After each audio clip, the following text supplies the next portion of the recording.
The sky above the ruined valley still smoldered when the world Bruce Banner knew began to unravel. Smoke curled from the craters where he had stood only moments before, and the wind carried the scent of scorched earth and something older, something metallic and wrong. Bruce could feel his heartbeat inside his teeth. He could feel the second heartbeat too, the one that was not entirely his, pressing against the inside of his chest like a prisoner testing the walls of a cell that had grown too thin. He had pushed too far this time. He knew it the way a drowning man knows the surface is no longer above him. Every battle had been a slow erosion of the boundary between the man and the monster, and tonight that boundary had finally given way. The Hulk had roared through him for hours, and now, in the trembling silence that followed, Bruce could barely remember what his own voice sounded like. Then the air began to hum. It was not a sound so much as a pressure, a low vibration that traveled through bone before it ever reached the ear. Bruce lifted his head, and the horizon bent. A seam of pale light split the sky, thin at first, then widening into a wound that pulsed with colors he had no name for. Gravity forgot itself.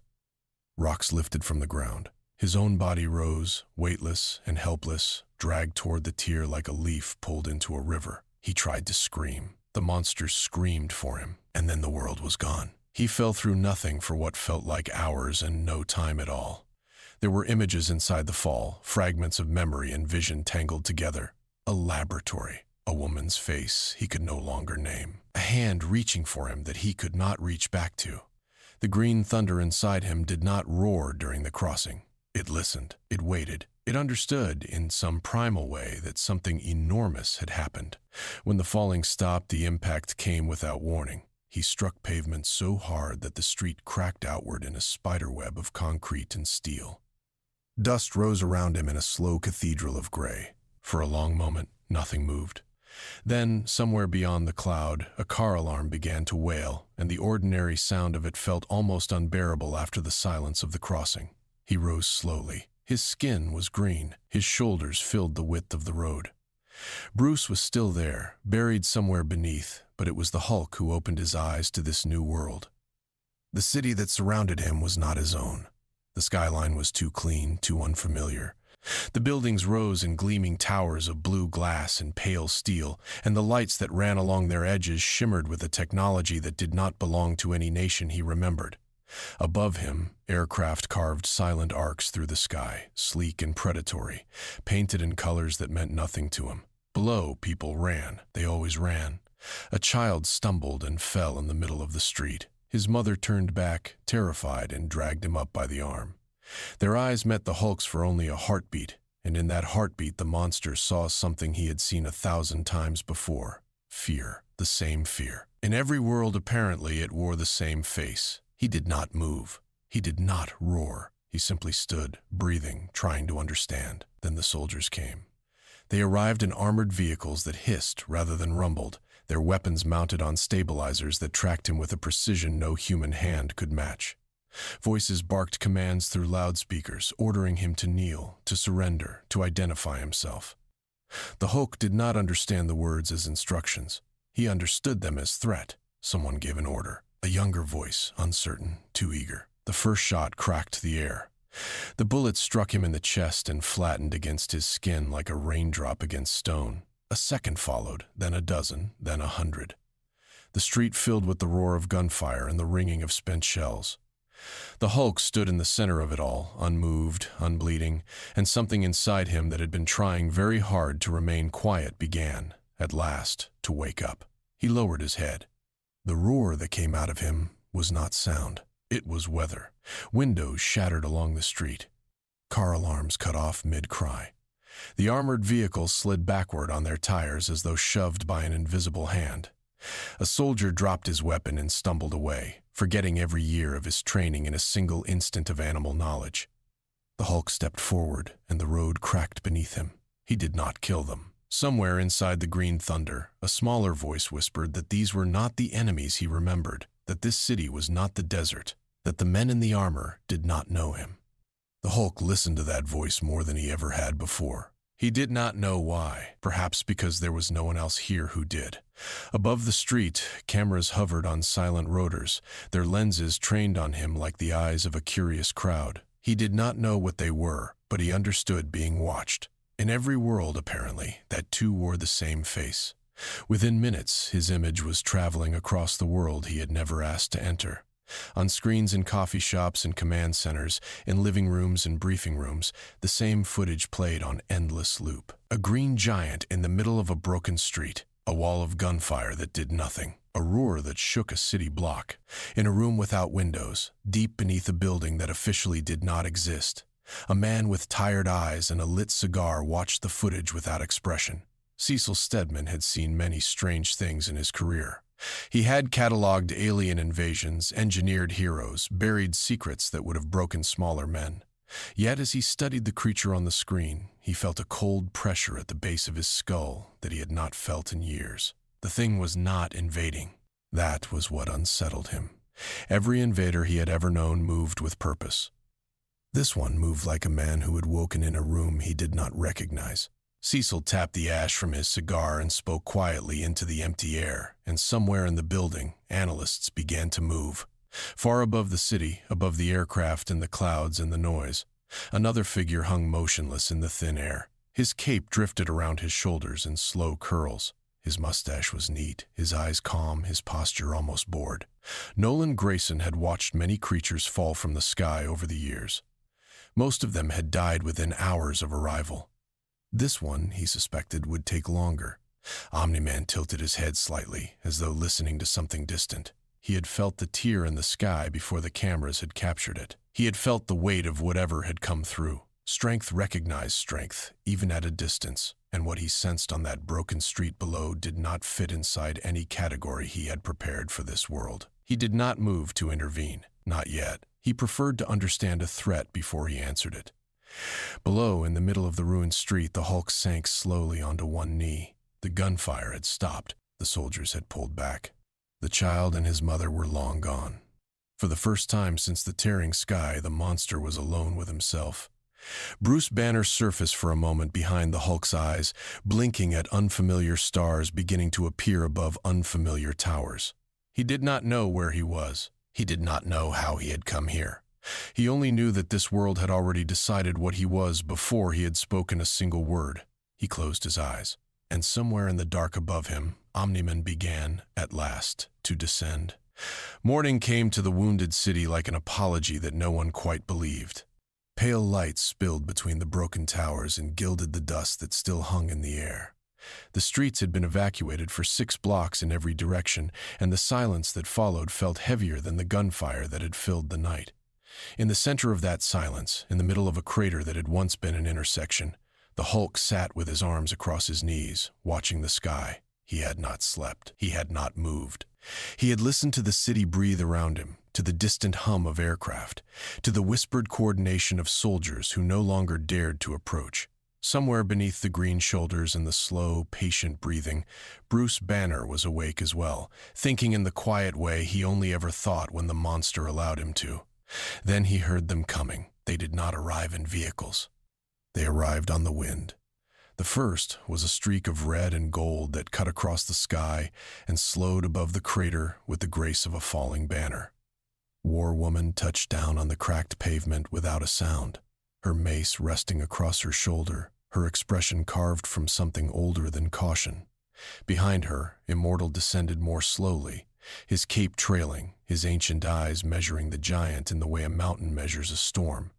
Green Ghost shimmered into being at the far edge of the crater, half translucent in the morning light. Martian Man landed beside her, tall and quiet, his skin the color of old copper. The red rush was already there before anyone saw him arrive, a blur that resolved into a lean figure with a small, uncertain smile. Aquarius stood behind them, dripping seawater onto the concrete. Darkwing watched from the shadow of a broken awning without stepping into the light. The Guardians of the Globe had come to meet the monster. They did not attack. That was the first thing the Hulk noticed. They stood in a wide half-circle around him, weapons ready but not raised, and for a long moment the only sound was the wind moving through the empty street. Then War Woman stepped forward. "You are not from this world," she said. Her voice was firm but not unkind. "I do not know if you understand me. If you do, I ask you to listen. We are not here to harm you. "We are here to talk." The Hulk tilted his head. He understood the words. He did not entirely trust them. He had heard gentle voices before, and gentle voices had always been followed by needles and cages and the humming of machines designed to take him apart. Immortal took another step. "You have injured no one. That has been noted. Whatever brought you here, we can help you find a way back, but you cannot remain in the middle of a city. There are lives here. There are children." The word children reached him. Somewhere behind the green wall of his rage, Bruce Banner leaned forward and listened. He remembered the boy from the night before, the small hand caught in his mother's grip, the eyes that had held only fear. He did not want to see that fear again. The Hulk began to stand. The movement was slow, careful, almost gentle. Even so, the ground trembled beneath him, and the Guardian shifted instinctively, muscles tightening, hands drifting toward weapons that most of them did not need. Everyone in the crater felt the ancient calculation happen at once. A step in the wrong direction, a breath taken too sharply, and the fragile piece would break. It was the Red Rush who broke it. He did not mean to. He was young, and young men do not always trust silence. He darted forward in a blur, meaning only to circle the giant, to test his reflexes, to prove to himself that he was not afraid. He passed within an arm's length of the Hulk's leg, laughing softly, and in that instant, the Hulk saw only motion, only the flicker of something quick coming too close, and instinct answered before Bruce could speak. The green hand moved. It did not connect. The Red Rush was faster than the swing, and he flashed away in a streak of crimson before the fist could reach him. But the swing had happened, and the swing had been enough. War Woman lifted her mace. Immortal's eyes hardened. Martian Man began to shift, his features flowing, his shoulders broadening. The truce, such as it had been, was gone. "Stand down," Immortal said, and the Hulk understood the word only as challenge. Then the battle began. Immortal came first, because Immortal always came first. He struck the Hulk across the jaw with a blow that would have leveled a tank, and the Hulk's head snapped sideways, and the crater deepened beneath his feet. For a heartbeat, the ancient hero believed the fight would be short. Then the green head turned back slowly, and the eyes that met his were not the eyes of anything Immortal had fought before. The Hulk hit him once. Immortal flew backward through 2 buildings and came to rest in the ruin of a parking structure. Coughing dust, staring at the sky, trying to remember what year it was. War Woman came next.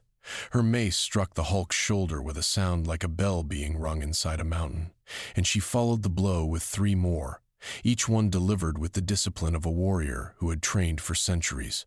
The Hulk staggered. He did not fall. Every strike that landed on him seemed to sink into something deeper than muscle, and every strike that sank and came back out as heat behind his eyes. Martian Man wrapped him from behind, arms lengthening, shoulders spreading, body flowing into a shape large enough to contain the giant. For a moment it seemed to work.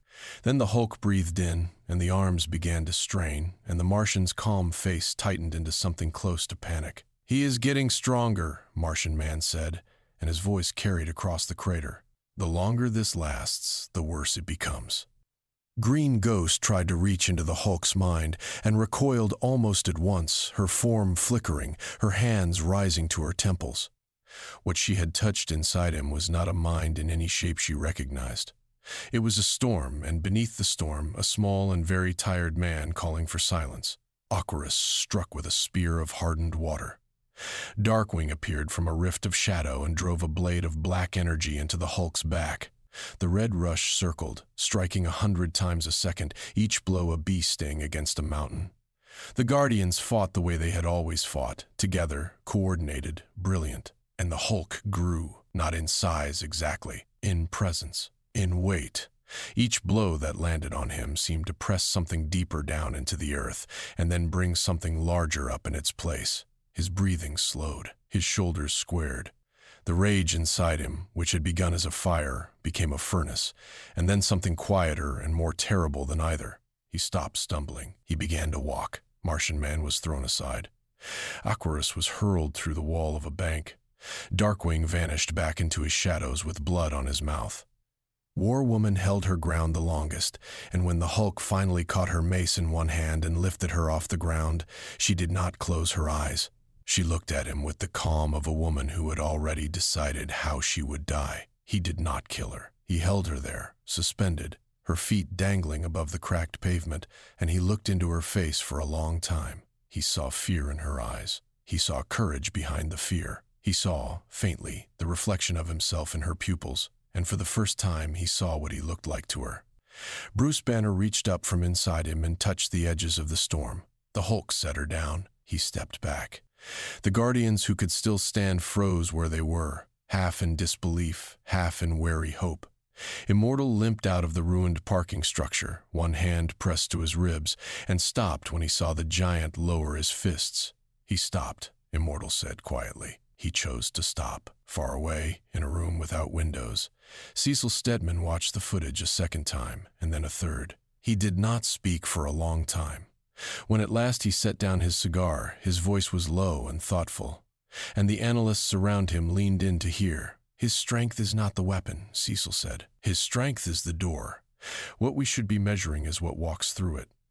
Above the city, in the thin, cold air where no camera could follow, Omni-Man watched the crater empty and the Guardians withdraw. He had not intervened. He had not needed to. He tilted his head, as he had the night before, and this time a small, private smile touched the corner of his mouth.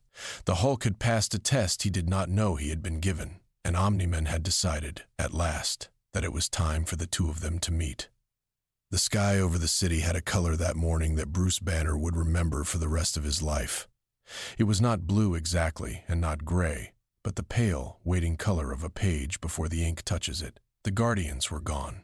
The soldiers had pulled back to a perimeter 3 miles out. The cameras still hovered, silent and patient, but even they seemed to sense that something was coming and had drawn a little higher into the air, as if to give the coming thing room. The Hulk stood alone in the crater. He had not moved since War Woman had walked away. His shoulders rose and fell with a slow, steady rhythm, and his hands hung open at his sides. He was tired in a way that had nothing to do with the body. He was tired of being met with weapons. He was tired of being read as an ending rather than a question. Then the shadow fell across him and he looked up. Omni-Man descended without hurry. He did not blaze. He did not thunder. He simply lowered himself out of the sky as though the sky had always been his to leave, and he set his boots down on the far edge of the crater with a softness that was almost polite. His cape settled around him. His eyes, blue and calm, took in the giant with a patience that was somehow more unsettling than any weapon.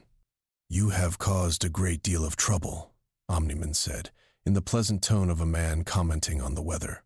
"I thought I would come and see whether you were worth the trouble." The Hulk did not answer. He did not have words for what he felt. He felt only the small, precise recognition that this one was different. The Guardians had come armed.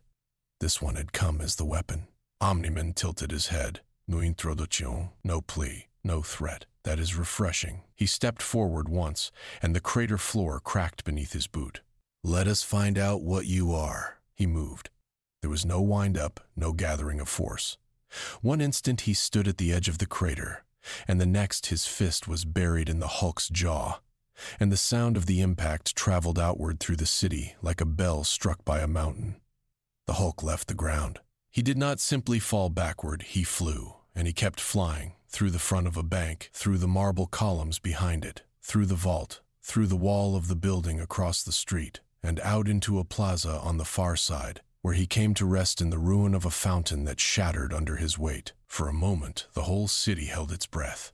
Then the water in the broken fountain began to boil, and the Hulk stood up. He walked out of the plaza slowly, brushing dust and stone from his shoulders, and Omni-Man met him in the middle of the ruined street with an expression that had changed by only the smallest measure. The pleasant boredom was gone. In its place was something narrower, more attentive, more curious. "Interesting," Omni-Man said. The Hulk answered by closing the distance in a single leap. He landed with both fists driving downward, and Omni-Man crossed his forearms above his head and took the blow, and the pavement beneath the two of them collapsed in a circle 20 meters wide. Dust rose. Rebar snapped. Somewhere far above, a hovering camera lost its balance and spiraled away into the sky. They fought. It was not a fight in the way the Guardians had fought. It was not choreography. It was not strategy. It was two forces that had never met before trying to learn one another in the only language they trusted, which was impact. Omni-Man was faster. His strikes came in patterns the Hulk had no time to read, from angles the Hulk had no way to anticipate. He appeared behind him, above him, below him, driving him through the sides of buildings, through the roofs of parking structures, through the roots of the city itself. The Hulk was slower. The Hulk endured. He took blows that would have hollowed a mountain, and he came back. He came back the second time slower and heavier. He came back the third time with a low sound in his throat that was not quite a roar. He came back the fourth time with something in his eyes that Omni-Man had never seen in an opponent before, and for the first time in a very long life, the Viltrumite paused for the length of a heartbeat before he attacked again. They took the fight into the sky. Omni-Man dragged him upward by the ankle, higher and higher, until the towers of the city dwindled to needles and the curve of the earth began to show at the edge of vision. Then he hurled the Hulk down. The Hulk did not fall through the sky. He carved through it. He struck a distant ridge of mountains with a sound that woke birds 100 miles away, and the ridge folded around him and buried him under a landslide of stone. He rose out of it. He rose out of it with dust in his hair and blood on his teeth, and a fury that was no longer only fury. It had shape now. It had memory. It had every laboratory table he had ever been strapped to, every voice that had ever called him a specimen, every door that had ever locked behind him. It had the tearing sky and the strange city and the woman he had almost killed and the child he had almost frightened. It had all of it, folded into a single patient weight behind his eyes. Omni-Man descended toward him, and this time he was not smiling. They collided again in the air above the ruined ridge, and this time the Hulk did not simply take the blow. He caught the fist. He caught it in his palm, and his fingers closed around it, and for one impossible instant Omni-Man's arm did not move. The Viltrumite's eyes widened by a fraction. The Hulk hit him. The blow struck Omni-Man across the jaw, and for the first time in that fight, the older warrior traveled backward through the air. He did not fly. He was thrown.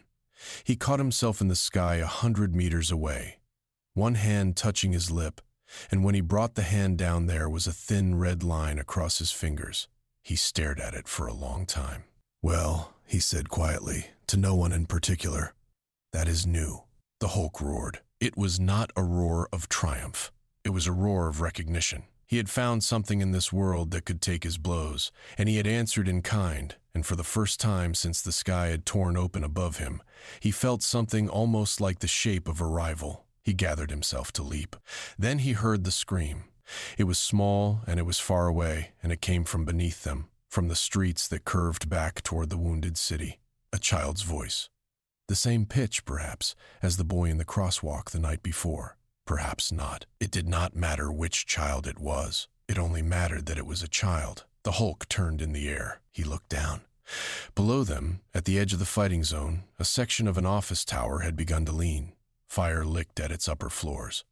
On the sidewalk beneath it, a small figure had frozen, staring up, too afraid to run. Somewhere behind the figure, a woman was screaming a name. The Hulk hesitated for one full second, which for him was an eternity.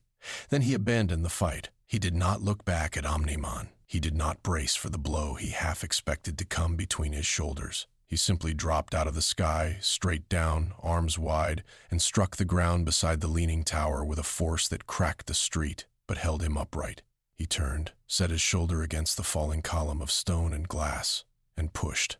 The tower groaned. It shuddered. It leaned back. It stopped. The child ran. The woman ran to the child. The Hulk held the tower. High above, hanging motionless in the pale sky, Omni-Man watched all of it. The blood was still on his lip. His fists were still half closed. He could have ended the fight in that moment. He could have driven through the giant's spine before the tower ever settled. He did not. He watched instead. He watched the way the green shoulders shook under the weight of the stone. He watched the woman gather her child into her arms. He watched the Hulk hold and hold and hold until the emergency crews arrived to brace the tower from the inside, and only then did the giant step away, slowly, carefully, as though afraid that his own strength might undo the mercy he had just offered. Omni-Man did not descend. He drifted higher, thoughtful, and something in his face had changed in a way that would not change back. Far below the city, in the room without windows, Cecil Stedman leaned over a terminal while a young analyst pointed to a scrolling column of numbers. The scientist speaking beside him kept clearing her throat, as though her own words tasted strange to her. "The energy signature," she said. "It does not match anything in our archive. It does not match Viltrumite. It does not match Martian. It does not match any known dimensional source we have cataloged." She hesitated. "Sir, it does not belong to this universe." Cecil did not answer for a long time. He watched the footage of the Hulk holding the tower, played on a loop, silent, endless. He watched the way the green giant had turned toward a child's scream and away from a fight he might have won. "No," Cecil said at last, very softly. "No, it does not." He tapped ash from his cigar and looked up at nothing. Somewhere above the atmosphere, in the darkness beyond the last satellite, a faint pulse of energy touched the edge of a listening station that did not belong to any nation of Earth. The pulse was small. It was distant. It was patient. The Viltrumite Empire had noticed. The days that followed the fight in the sky were unlike anything the invincible universe had ever recorded. The city began to rebuild slowly and stubbornly, the way cities always do. Scaffolding rose along the broken avenues. Cranes swung above the wounded towers. The child who had stood beneath the falling column returned to school with a green plastic hand tucked in his backpack, a toy he refused to explain to his mother. In quiet apartments and loud cafeterias, on trains and in classrooms, the same conversation happened over and over. What was it? Was it a hero? Was it a monster? Was it ours? Beneath the city, in the room without windows, Cecil Stedman was not asking any of those questions. He was asking a colder one. He stood before a wall of screens, arms folded, cigar unlit for once, and watched a slow, revolving graphic of an energy signature that did not obey his instruments. It shimmered in colors his monitors had not been designed to display. His scientists had built new filters to render it, and even the new filters admitted that they were guessing. The signature was not radiation in any category Earth had cataloged. It was not tachyonic. It was not psionic. It was something that felt, when the analysts looked at it too long, like being watched from the other side of a mirror. "He is a door," Cecil said quietly. His chief scientist looked up. Cecil did not turn. "He is a door," he said again, "and something has begun knocking." He was not wrong. Far above the atmosphere, in the cold and patient dark, a single Viltrumite scout drifted through the outer edge of the solar system, tracing a pulse that had touched his listening post 3 days earlier. He was young by the standards of his kind, which meant he was older than any human alive. His name was Vortesk, and he had been promised a promotion if the anomaly proved worth the Empire's attention. He expected it would not. Anomalies rarely did. Then he crossed the orbit of the moon, and the anomaly resolved into a shape on his sensors, and he narrowed his ancient eyes. The shape was not a ship. It was not a weapon. It was a heartbeat.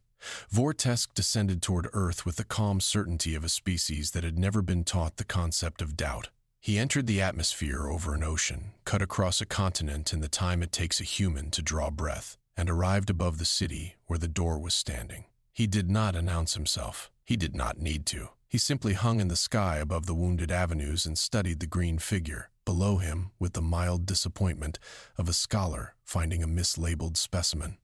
The Hulk was in an alley behind a hospital. He had gone there because a nurse had left a bowl of water and a stack of bread and a folded blanket at the mouth of the alley the night before, and he had not been able to make sense of it. Nobody had left him anything before, in any world he could remember. He had picked up the blanket in one hand and turned it over as if it might explain itself. He had drunk the water. He had eaten the bread. He had not slept, but he had rested, and rest was almost the same word. Then the shadow crossed the alley, and the temperature dropped. The Hulk looked up. Vortesk descended slowly, boots settling on the wet pavement without sound. His uniform was plain by Viltrumite standards, which meant it was the uniform of a soldier who had killed more beings than the entire population of the block. He regarded the giant with the polite curiosity of a hunter examining a track. "You are the anomaly," Vortesk said. His voice was pleasant. His voice was always pleasant. "You will come with me. The Empire has questions." The Hulk did not understand the word empire. He understood the tone. Vortesk reached out casually to take him by the shoulder, and the Hulk broke his wrist. The Viltrumite blinked. It was the first time in 300 years that a limb of his had not done what he told it to.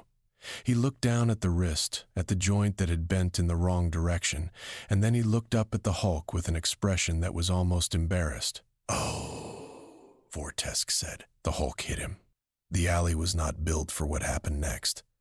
The wall behind the Viltrumite crumpled inward. The dumpsters folded like paper. Vortesk left the alley through the back of the hospital laundry, took most of the laundry with him, and came to rest in a courtyard 3 blocks away, coughing steam. He rose. He straightened his uniform. He set his broken wrist against his hip and, with a small, precise motion, snapped it back into place. Then he came back. They fought through the district for nearly an hour. Vortesk was faster than any Viltrumite the Hulk would meet later in his life, because he was a scout, and scouts were bred for speed. He struck the giant 100 times before the giant struck him twice. But each of the giant's 2 blows moved him, and Viltrumites are not moved. By the end of the hour, Vortesk was bleeding from a cut above his eye, and his uniform was no longer plain, and he understood, with the cold clarity of a man who had spent a career underestimating things, that he had underestimated something again. He did not finish the fight. He rose into the sky instead, and the Hulk did not follow, because a hospital was still standing behind him, and hospitals mattered in a way he could not entirely explain. Vortesk carried his report back through the dark between the stars. He delivered it in a chamber of black stone, on a world whose name would not fit in a human mouth, before an officer whose title would take 3 of Earth's languages to translate. He kept his voice steady. He described the anomaly. He described the blows. He described the way the creature had grown heavier as the fight had continued, as though feeding on the effort of being killed. He said, at the end, the sentence that changed the strategic map of the galaxy. Earth has a second one. The officer above him did not move for a long time. Then, quietly, orders began to move outward from that room, along channels that had been quiet for years, into fleets that had not been mobilized since a war 3 centuries older than any human civilization. The Empire had not been afraid of Earth before. It had been mildly annoyed by it. Annoyance was cheap. Fear was expensive. Something had shifted. On Earth, in the room without windows, Cecil Stedman received the intercept an hour later. He read it twice. He read it a 3rd time. Then he set the paper down and did something he had not done in 5 years. He poured himself a drink and did not drink it. "They know," he said. "They have decided he is a weapon." "He is not a weapon," said the woman beside him. "He is a person." "They are not the same to them," Cecil said. "They are not the same to me either, not always. That is the problem." In the sky above the harbor, at the top of a lighthouse that no longer worked, Omni-Man stood alone and watched the horizon. He had felt the scout come and go. He had felt the pulse of the report leaving the planet. He had felt, more quietly, the shape of decisions being made in rooms he had once sat in, by beings he had once called family. He knew, better than anyone alive on that world, what the Empire did to anomalies. He knew, also, what the Empire did to worlds that produced them. He looked down at the wounded city and, for reasons he did not entirely wish to examine, thought of his son. In the alley behind the hospital, the Hulk sat with his back against a brick wall and stared at his open hands. The blanket the nurse had left him was folded across his knees. His knuckles were split. His breathing was slow. Somewhere inside him, Bruce Banner was awake, and for the first time since the tearing sky, Bruce did not want the Hulk to sleep. He was remembering things. He was remembering the desert and the men in uniforms who had once fired at him for the crime of being what an accident had made him. He was remembering the small, cold rooms with the small, cold lights. He was remembering the words that people always used before they tried to take him apart: specimen, asset, resource, weapon. They had used those words in his old world. They were beginning to use them in this one. The Hulk lifted his head. Above the alley, past the rooftops, past the wounded towers, the sky was almost blue again. Somewhere beyond that sky, an empire had just decided what he was. Somewhere beneath the city, a man with tired eyes was deciding the same thing in kinder language. Somewhere in a room with soft light, a boy who did not yet know his name was watching footage of a green giant holding up a tower and thinking that maybe, just maybe, the world had a new kind of hero in it. Bruce Banner closed his eyes. The Hulk, very quietly, decided that he was not going to be anyone's weapon again. The Viltrumite fleet did not announce itself. Empires that have never known refusal rarely feel the need for warning. The first sign that anything was wrong came from a weather satellite over the Pacific, which recorded a temperature anomaly at the edge of the atmosphere and then, 7 seconds later, stopped recording anything at all. The second sign was a chain of white streaks across the morning sky, so high and so fast that most of the people who saw them assumed they were meteors and reached for their phones to film the beauty of it. Some of those videos would later be studied by historians. Most of them would end mid-frame. The third sign was the sound. It arrived across every city on Earth at almost the same instant, a single low note that was not thunder and not engine and not voice, but something older than all three. Windows shivered in their frames. Dogs went silent. Children who had been laughing looked up and stopped laughing. In the room without windows, Cecil Stedman set down his coffee very carefully and said one word into the intercom that had not left his desk in 10 years. And every hidden facility on the planet came awake at once. Then the sky broke.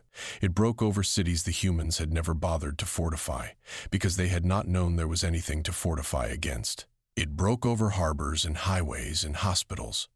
Viltrumite warriors descended in ragged formations, dozens at first, then hundreds, and each of them moved with the casual, terrible precision of a species that had been raised to consider mercy a birth defect. They did not use ships. They did not need ships. They were the weapons. They fell through the clouds like a rain that had been given eyes and a will. The guardians of the globe rose to meet them. They did what they had trained their whole lives to do. Immortal led the sky. War Woman held a bridge with her mace against 3 Viltrumites at once, her armor cracking with every blow she blocked, her voice never rising even when her ribs did. Green. Ghost slid between the enemy and the fleeing crowds, thinning her body to a veil so that bullets and burning debris passed through her instead of through them. Martian Man stood in the middle of a burning street and became large enough to hold the front of an evacuation shelter closed against a Viltrumite fist. Darkwing pulled entire squads of the enemy into his shadow realm and returned alone, older each time. The Red Rush ran until his shoes disintegrated and then ran without them. They fought bravely. They fought with everything they had. It was not enough. By the end of the first hour, 3 Guardians were down. By the end of the second, 2 more. The city that had welcomed the Hulk with gunfire was burning in a slow, methodical way, quarter by quarter, as though the invaders were less interested in destruction than in demonstration. Somewhere above the harbor, a Viltrumite officer hovered with his hands clasped behind his back and watched the fires spread with the patience of a teacher waiting for a lesson to be understood. His lesson was this: Earth had produced 2 anomalies. Earth would produce no more.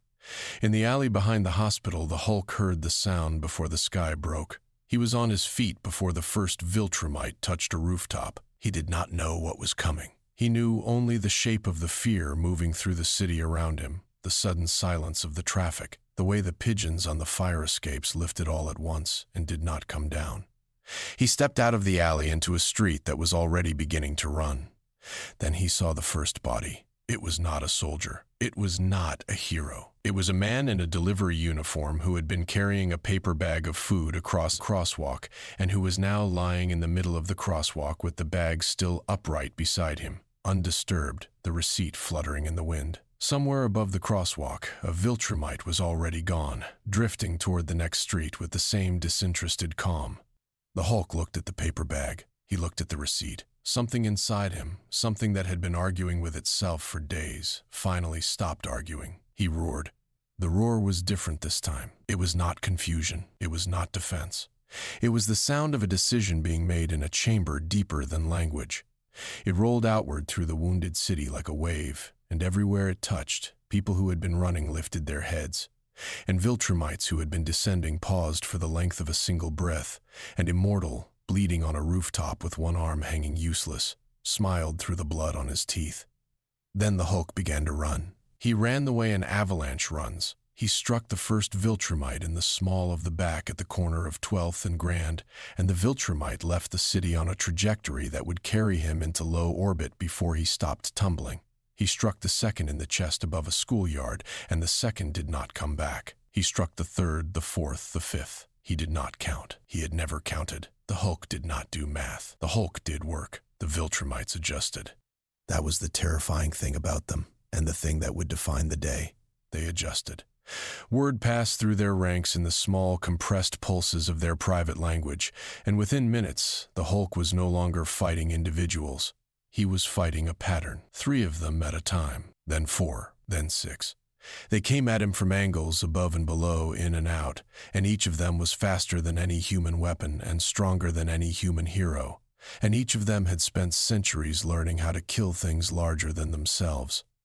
They hit him from the front, and he took it. They hit him from the back, and he took it. They drove him through a bank, through a library, through a stadium that had emptied only an hour before. Every time he struck the ground moved. Every time he stood back up, he was heavier. Every time he was heavier, they were more afraid. And every time they were more afraid, they hit harder. And every time they hit harder, they made him worse. It was Immortal who first understood what was happening. He landed beside the Hulk on the broken roof of a parking structure, holding his shoulder together with one hand, and he said, in a voice hoarse from a day of shouting orders no one had lived to obey, "They cannot kill you. They are feeding you." The Hulk did not answer in words. He looked at Immortal with eyes that were more Bruce than Hulk in that moment, and he nodded once. Then he leapt off the roof and into the next wave, and Immortal, one-armed and half-blind, followed him because he had spent 5,000 years learning when to lead and when to follow. Others came. War Woman, dragging her mace with 2 hands now because one wrist was broken. Green Ghost, translucent to the waist, her lower body already becoming light. Martian Man, one side of his face frozen in a shape that was no longer quite human. Aquarus, spear shattered, using his fists. Darkwing, gaunter than before, his shadow trailing behind him like something too tired to keep up. They fell in around the Hulk without a word, because words were finished, and they began to fight beside him in a way that none of them, not even Immortal, had ever fought beside anyone. For the first time since the tearing sky, the Hulk was not fighting alone. He noticed it, somewhere inside the storm. Bruce Banner noticed it too. Bruce had spent his entire life being the reason people ran the other way. Bruce had spent his entire life being the object of a plan, an evacuation, a containment. Bruce had never, not once, been part of a line. He was part of a line now. The line held, not everywhere, not for long. But long enough for buses to fill, for tunnels to empty, for a mother to find her child in a stairwell and carry her out through a broken door. Long enough for a small boy with a green plastic hand in his backpack to look up as he was pulled across the street by a firefighter, and to see, framed against the smoke of a collapsing building, a green giant standing between him and everything that wanted him dead. The boy did not shout monster. He shouted hero. The word carried. That is the strange thing about certain words. They carry farther than they should.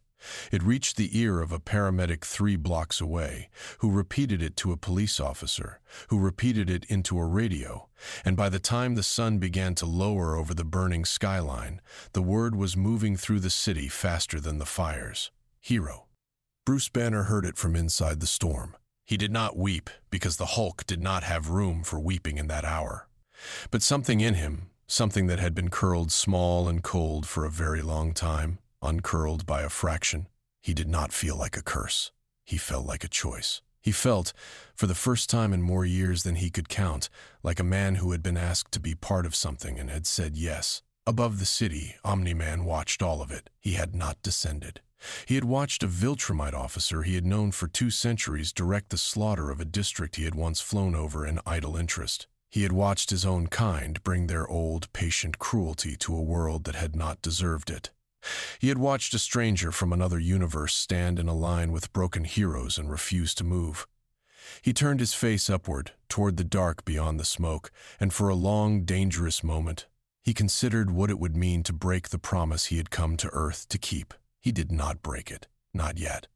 But he stopped, for the first time in his long life, being certain that he would keep it. Far beneath the burning city, in a chamber that had never officially existed, Cecil Stedman stared at a readout that had stopped making sense an hour ago. The energy signature of the Hulk had begun to bloom in a way his instruments had never seen. It was reaching outward from him in slow, patient waves, and where those waves touched the sky was answering. The dimensional wound above the world, the one they had all pretended had closed, was beginning to hum. The Viltrumites were not here for a city. Cecil finally understood that. He set his cigar down, unlit, and spoke very softly to the empty room. They are here for the door. And outside, above the streets, the door had begun, quietly, to open. They brought him in through the freight elevator, because nothing else in the building was large enough. The Hulk had to duck to fit through the shaft, and even ducked. His shoulders scraped the walls on either side, and small showers of dust rained down on the technicians who had been sent to guide him. He did not complain. He had been asked, not ordered, which was itself a new experience. And he had come because Bruce Banner, deep behind the green, had wanted to see the door with his own eyes. The chamber Cecil had built beneath the city was a cathedral of quiet machines. It stretched down for 6 levels, ringed with balconies, threaded with cables as thick as a man's leg. At the center of the lowest level stood a ring of pale metal 3 stories tall, humming softly. And in the air within the ring, if one looked at the right angle, one could see the world behind the world beginning to bruise through. It was not yet a hole. It was a place where a hole was thinking about being. Cecil met him on the lowest balcony, one hand in his pocket, the other holding an unlit cigar. He looked up at the Hulk without fear, which was, in itself, its own kind of nerve. "You know why you are here," Cecil said. The Hulk grunted. It was not agreement, it was invitation. "You are the reason this exists," Cecil said, tilting his cigar toward the ring. "Or rather, you are the reason it will not close. Every calculation we run tells us the same thing. The tear that brought you here should have healed within hours. It did not. It has not. It is being held open by something, and that something is standing next to me." The Hulk looked at the ring. Deep inside him, Bruce Banner leaned toward it. He could feel it, faintly. He could feel the shape of another sky on the other side of it, the taste of a wind he half remembered. He could not tell whether it was the wind of home. He could not tell whether he wanted it to be. "Your body is generating a stabilizing field," Cecil continued. His voice was even, almost gentle. "Your gamma signature is not simply energy. It is a kind of grammar. It is speaking to the fabric between universes and telling it to remain open. You are, whether you intended to be or not, a bridge." The Hulk turned his head slowly. "Bridge to where?" Cecil hesitated. It was the first time in the conversation that he had allowed himself to hesitate, and the Hulk noticed. "To everywhere," Cecil said at last. "To anywhere, to every reality your kind of energy can touch. The tear is not simply a door back to your world. It is a door that could, with the right pressure, open onto any world at all." The chamber was silent for a long moment. The hum of the ring filled the air like a low chord held on an organ nobody could see. "And they know," the Hulk said. He did not phrase it as a question. "They know," Cecil said. "That is why they came in force. That is why they did not simply send a scout back for you. The Viltrumite Empire has spent 5,000 years finding new worlds one at a time. If they take this door, they will not need to search anymore. They will step from reality to reality the way you and I step from room to room." Bruce Banner, from deep inside the Hulk, felt something cold settle across his shoulders. "So close it," the Hulk said. Cecil did not answer at once. He took the cigar out of his mouth and turned it slowly in his fingers. "That is the difficulty," he said finally. "If we close it now, the closing will be violent. Every calculation my people can run indicates the same result. The seal will hold on this side. It will not hold on yours. The energy of the collapse will travel back through you and through the space you came from, and it may destabilize your universe of origin in ways I cannot predict and would not risk if I could, and it will trap you here, permanently." The Hulk looked at him. Cecil met the look without flinching. "Alternatively," Cecil said, "we hold the door where it is. We fortify it. We use you and the field you generate to stabilize the gateway indefinitely. We control who passes through it. Earth becomes, quietly, the hinge of the multiverse. We become the gatekeepers." "You mean you become the gatekeepers," the Hulk said. Cecil did not deny it. Bruce Banner surfaced. He surfaced fully, more than he had in days, and when he spoke, his voice was quieter than the Hulk's had been, but it carried farther through the humming chamber than any shout could have carried. His hands, still the Hulk's hands, opened slowly at his sides.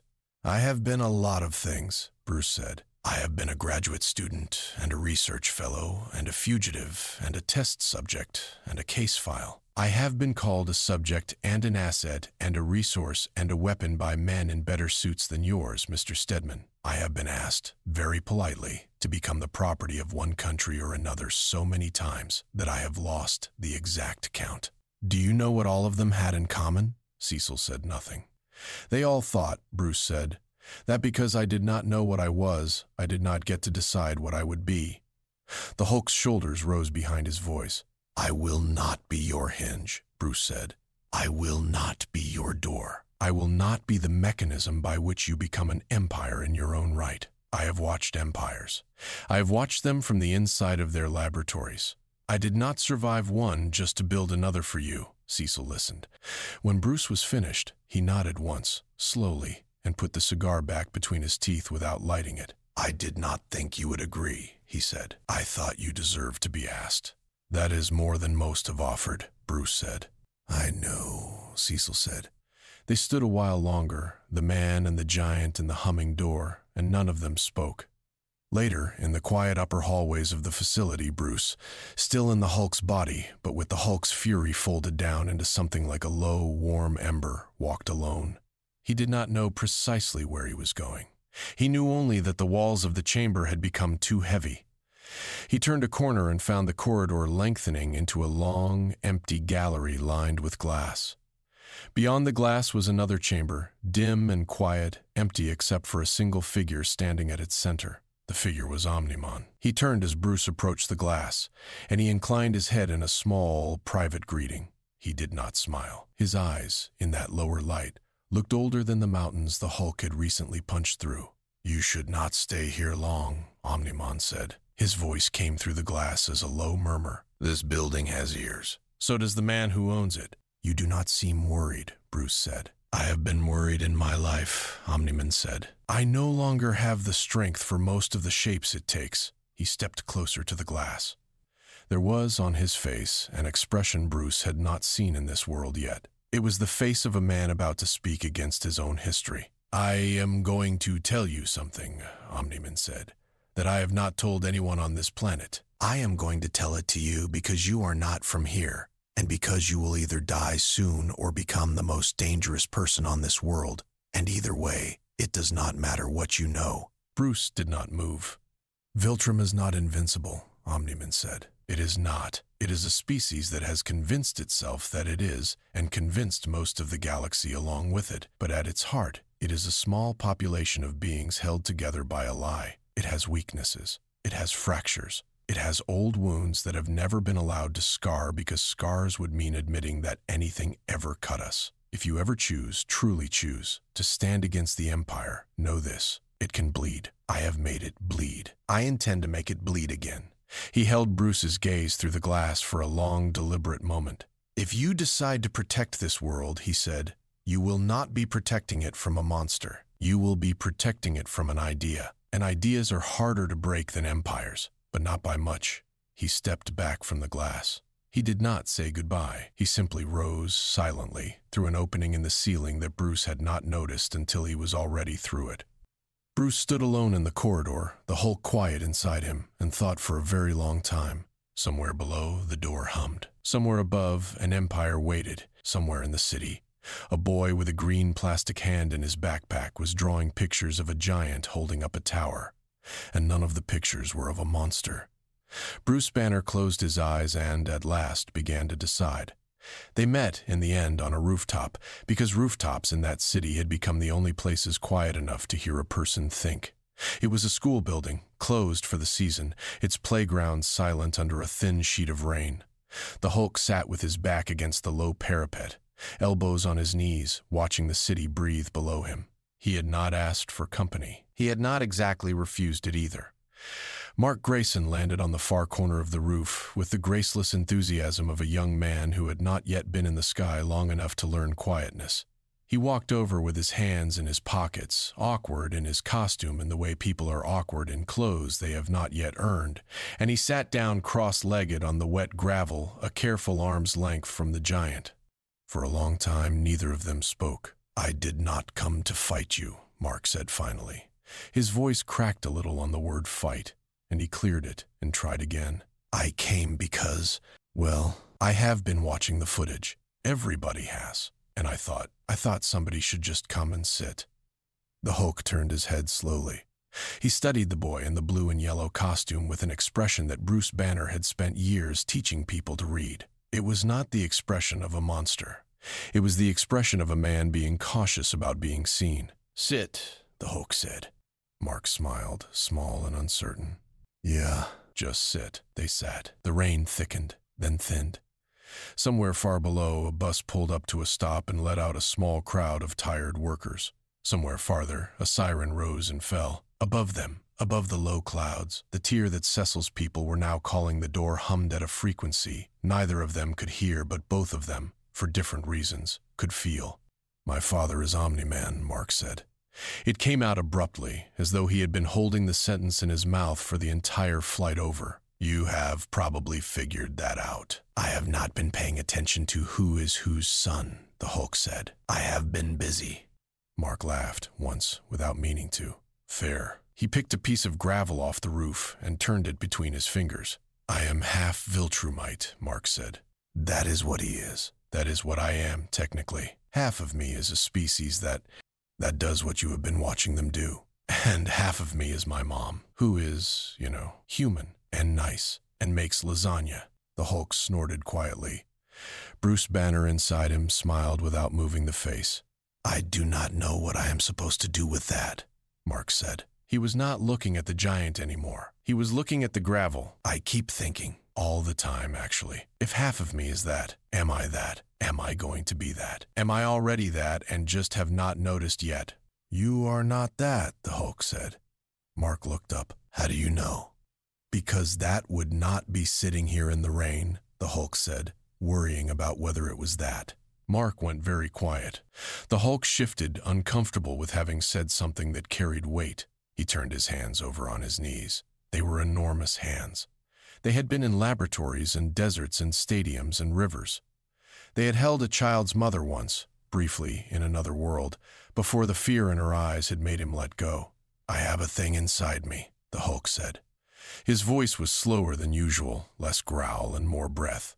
It is not a species. It is not a nation. It is a him or a me. It is hard to tell where he ends and I begin. I have spent a long time being afraid of him, longer being afraid for other people because of him. I have done bad things, not because I wanted to, because he wanted to. But that is not really an answer. He is me. What he wanted, I wanted, just more quietly. Mark did not interrupt. Something in his face had shifted. He was not looking at a monster on a rooftop. He was looking at a man he had somehow managed to sit down beside. I used to ask myself the question you are asking, the Hulk said. Am I the monster? Am I the one controlling him? I have been through it in 100 rooms with 100 doctors, most of whom were more afraid of me than I was of them, which is saying something. I never got a good answer. I do not think there is one. Then what is there? Mark said quietly. The Hulk was silent for a long time. When he spoke again, it was in a voice that Bruce Banner had not used in years, and that the Hulk had never used at all. It was a voice that belonged to both of them at once. Hulk chooses, he said. Mark blinked. You are asking if you are what the blood in you says you are, the Hulk went on. The blood does not say. The blood just moves. Every time, every day, every fight. You choose, not once. You choose over and over. You will choose tomorrow, and the day after, and the day after that. Some days it will feel like it was already decided for you. Some days it will feel impossible. Both of those feelings are lies. You keep choosing anyway.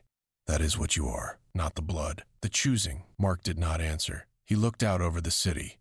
Below them, the city looked, from that angle, almost peaceful. The scaffolding on the wounded towers caught the light. The rain had painted the streets shining. Somewhere, a bakery was open. Somewhere, a movie theater. Somewhere, a boy with a green plastic hand in his backpack was walking home with his mother. That is a good answer, Mark said finally. It is the only one I have, the Hulk said. They came back after that. They came back to that rooftop more than once, and to other rooftops, and to a small clearing outside the city where the trees leaned in as though they were curious. Mark brought sandwiches because Mark was 17 and did not know how else to be helpful. The Hulk ate them without comment, which was, for the Hulk, a great compliment. Mark tried to teach him things. He tried to explain the world he had landed in. He explained the Global Defense Agency and Cecil and the Guardians and the way superheroes on this earth had grown up believing that they were the last line before the sky opened. He explained his father, sometimes. He tried and failed and tried again. The Hulk listened without judgment. Bruce Banner listened too from inside. Bruce found himself, after a few afternoons, doing something he had not done since he had been very young. He was taking notes, not on paper. In his mind, he was arranging what Mark told him into shapes. He was thinking about strategy. He was thinking, in some small and quietly ashamed part of himself, about hope. In return, the Hulk taught Mark a few things too. He did not mean to. He never meant to. He taught by being. He taught Mark that strength was not, ultimately, about winning. He taught him that any idiot with enough muscle could win. He taught him that the harder thing, the thing almost none of them could actually do, was to refuse. To be pushed and pushed and pushed by every voice in every room and still refuse to become the thing the voices wanted. He taught him that the most powerful word in the Hulk's vocabulary was not smash. It was number. Mark absorbed it slowly. He did not always understand it in the moment. Later, in fights he was not yet aware were coming, he would find himself doing something and only afterward realize where he had learned it. They trained together when the city allowed it. Mark hit as hard as he could, which was very hard, and the Hulk allowed the blows to pass through him like weather. When it was the Hulk's turn, he pulled his strikes with a delicacy that would have astonished anyone who had ever watched him fight a Viltrumite, and even then Mark bounced off him 3 times out of 4. "You are pulling them," Mark complained after the 10th pass. "You are 17, the Hulk said. "I am 18 next month." Then in a month, the Hulk said, "I will pull them slightly less." Mark laughed, and the laugh carried, and somewhere on a distant balcony, a lonely older man who had been watching them through binoculars set the binoculars down and rubbed his eyes. Cecil Stedman had not laughed in some time. He did not laugh now. But he did, very quietly, allow himself the smallest of exhales that was not a sigh. Above them all, in the higher atmosphere, Omni-Man drifted in slow circles that no one on the ground could see. He had not spoken to his son about the giant. He had not needed to. He watched them on the rooftops and on the fields and in the small, strange afternoons of a friendship that should not have been possible, and something in his face, which the world usually read as stone, moved by a small and unfamiliar amount. Then, somewhere very far away, a fleet finished a maneuver it had been preparing for years. The Empire's true warriors were coming. They came in the middle of the afternoon when the light was clean and the sky was almost cheerful because the Empire understood theater. A civilization that had ruled 1,000 worlds had learned, long before it had learned mercy, that fear was more efficient at noon than at midnight. Noon meant the schools were full. Noon meant the streets were crowded. Noon meant the shadows they cast on the pavement would be sharp. The sky above the city split along the seam where it had begun to hum, and the true warriors of Viltrum descended in tight, disciplined formations that no scout had ever bothered to teach the humans about. They were fewer than the first wave, and each of them was worth 20 of the invaders who had come before. They wore no capes. They wore no colors. They wore only the plain uniform of soldiers whose entire species had voted, long ago, that the only decoration worth having was the memory of what you had done. Their eyes were quiet. Their hands were open. That was, in the end, what frightened Cecil Stedman more than anything else about them.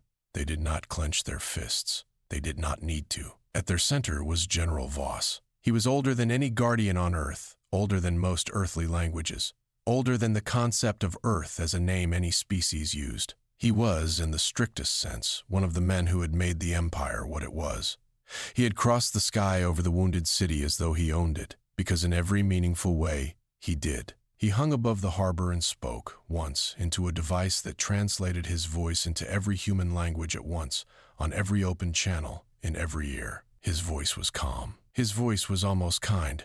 "The anomaly," he said, "will be handed over. If it is handed over, we will remove ourselves. If it is not, we will remove you." The city did not answer. The city could not. Cecil, in the room without windows, closed his eyes for the length of a heartbeat. The Hulk answered. He answered by walking out of an alley 3 blocks from the harbor with a small boy's drawing folded into the palm of his hand, tucked there by a nurse that morning as she had left him a fresh loaf of bread. The drawing showed a green giant holding up a tower, and the giant in the drawing had a smile. The Hulk was not smiling now. He looked up at General Voss without hurry, and the boy's drawing crumpled softly inside his fist as it closed. "Come and take," the Hulk said. The general did not descend. Generals rarely do. He gestured, once, with a hand as steady as a monument, and the war began. It began in the streets, and it did not stay there. They came at him in 3s and 4s, professionals, precise. They did not underestimate him the way the scout had. They had been briefed. They knew about the door. They knew about the field that made him a hinge between worlds. They knew that every strike they landed on him fed him, and they had, in some cold room 100 light years away, agreed that they would land them anyway. The math of the Empire was patient. If enough of them hit him hard enough, for long enough, something would break. It had always broken before. They tore through avenues. They tore through parks. They tore through the fronts of buildings that had survived the first invasion because General Voss had decided that surviving twice was, itself, an insult. The Guardians rose to meet them, what was left of the Guardians, patched together with braces and stitched armor, and a stubbornness that had grown deeper in every one of them since the day the sky had first broken. And Mark Grayson flew beside the Hulk. He did not fly beside anyone else that day. He had chosen the giant on the way in, chosen him without a word, and he stayed there. He struck. He was struck. He was thrown through a bridge and came back. He was thrown through a fountain and came back. He bled from a cut above his eye that would leave a scar and did not notice it until 3 days later. He fought with a fury that was not Viltrumite because it was not for conquest, and not human because it was too fast for human muscle, and not any single word at all. It was the fury of a boy who had been told all his life that he was destined to be one thing and who had, on a rooftop in the rain, been given permission to be another. They fought upward. The battle moved out of the streets, out of the neighborhoods, out of the harbor. It moved into the sky, and then higher, past the clouds, past the last thin layer of breathable air. The Hulk did not need to breathe in the sense the Viltrumites did. He never had. His body simply refused to accept that suffocation was a category that applied to him. Mark, half Viltrumite, did not need it either. Not for the short time the battle demanded of him. Together, they carried the fight up. Immortal followed. War Woman followed, though her breath fogged inside her helmet within minutes, and she had to descend before the upper layers took her. Green Ghost, who did not have lungs in any strict sense, stayed. Darkwing pulled himself along by the shadows of the debris that fell from every impact. The rest returned to protect the ground. The city needed defenders. The sky, they had decided, was the Hulk's. He fought 7 Viltrumites at once in the upper atmosphere. They took him apart methodically. They broke his left arm above the elbow. They broke 3 of his ribs. They cracked the orbit around his left eye. They tore his back open along the shoulder blade in a wound that would, in a lesser being, have opened everything else with it. He did not go down. He did not go still. He absorbed each break the way the sea absorbs stones. He healed as he fell. He healed as he rose. He healed while fighting. His body, which had not been designed by anyone with permission to design it, refused. General Voss watched from a distance. His hands were still not clenched, but his eyes had narrowed. It was not disbelief. Viltrumites did not have room for disbelief. It was, instead, the slow recognition of a variable he had not planned for. He gestured a second time, and 3 more of his warriors detached from the reserve and rose to join the fight. They found the Hulk with Mark. They found Mark first. The blow that struck Mark Grayson across the chest was not delivered with malice. Malice was not a Viltrumite emotion. It was delivered with efficiency. It caught him in mid-strike, and it caved his sternum, and it drove him downward through the sky in a plunging arc that would have taken him through the roof of an evacuated hospital and into the earth beneath it. He was unconscious before he had fallen 100 meters. He was falling still. The Hulk saw him fall. There is a moment in the life of every strong thing when the shape of its strength changes. It happens quietly. It does not announce itself. The strong thing does not always survive it, and when it does, it is not the same afterward. The Hulk had lived through that moment once, long ago, in a laboratory, in a world that no longer knew where he was.